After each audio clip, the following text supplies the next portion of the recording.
রমজানের কোনো এক দিনে মদিনার আকাশে সূর্য যেন আগুন ঝরাচ্ছিল।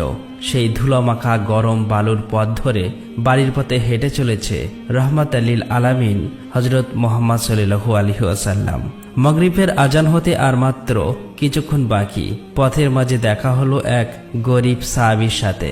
সাহাবী বললেন, ইয়া রাসূলুল্লাহ, বাড়িতে সবাই রোজাদার, আমিও সারাদিন রোজা রাখলাম, কিন্তু ইফতারের জন্য ঘরে কোনো খাবার নেই। ইয়া রাসূলুল্লাহ, আপনি কিছু ব্যবস্থা করতে পারবেন?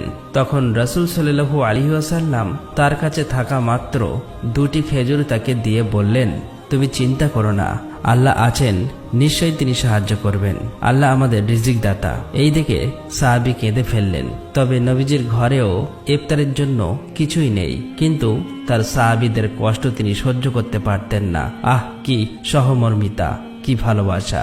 নিজের ইফতারের খেজুরটুকু না খেয়ে সাহাবীদেরকে দিয়ে দিলেন। অতঃপর দূর থেকে ভেসে আসলো মাগরিবের সুমধুর আজানের ধ্বনি। তিনি আর দেরি করলেন না, তাড়াতাড়ি চললেন বাড়ির পথে। এখন সন্ধ্যা হয়ে এসেছে। নবীজি ঘরে ফিরলেন। হযরত আয়েশা রাদিয়াল্লাহু তাআলা আনহা ঘরের মধ্যে বসে কাঁদছেন। চোখ দিয়ে অবিরাম অশ্রু গড়িয়ে পড়েছে। নবীজি জিজ্ঞাসা করলেন, হে আয়েশা, কি হয়েছে, তুমি কাঁদছো কেন? তখন আয়েশা রাদিয়াল্লাহু তাআলা আনহা বললেন, ইয়া রাসূলুল্লাহ, আজ ঘরে ইফতারের জন্য পানি ছাড়া আর কিছুই নেই, একটি খেজুরও নেই। যার জন্য এই পৃথিবী সৃষ্টি হয়েছে, যিনি সারা জাহানের নবী, তার ঘরে আজ ইফতারের জন্য কিছুই নেই। এই কষ্ট আমি সহ্য করতে পারছি না। এই কথা শুনে প্রিয় নবীজি মুচকি হেসে বললেন, হে আয়েশা, তুমি চিন্তা করো না, আল্লাহ আছেন, তিনি আমাদের রিজিক দাতা, তিনি অবশ্যই কোনো ব্যবস্থা করবেন। আয়েশা রাদিয়াল্লাহু তাআলা আনহা আর কিছু বলতে পারলেন না, শুধু কাঁদতে লাগলেন।